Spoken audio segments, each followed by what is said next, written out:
नमस्कार मंडळी, आज आपण करतोय मस्त असा खमंग ढोकळा। हा ढोकळा आज आपण चणा डाळ वाटून ढोकळा करणार आहे। हा ढोकळा चवीला अतिशय छान होतो, स्पॉन्जी होतो। चला सुरुवात करूया। यासाठी 1 वाटी चणा डाळ मी छान धुवून घेतली, त्यानंतर 4 ते 5 तास भिजवून घेतली।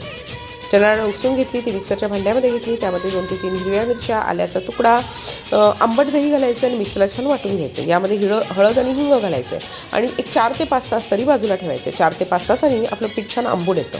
हिवाळा असल्यास जास्त वेळ लागेल, उन्हाळ्यात 4 ते 5 तासात अगदी व्यवस्थित आंबून येतं। यामध्ये साखर घालायची आहे, त्यानंतर अगदी 2 चिमटी आपण घालायचं आहे इथे सोडा आणि हे 15 ते 20 मिनिटं चांगलं स्टीमरला वाफवून घ्यायचं आहे।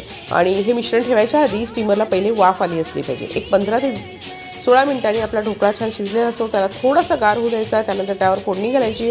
फोडणीसाठी तेल गरम केलं आहे, त्यामध्ये मोहरी घालायची आहे, हिंग घालायचं आहे, कडीपत्त्याची पानं, हिरवी मिरची घालायची। ही फोडणी आपल्या ढोकळ्यावर घातली की आपला ढोकळा तयार।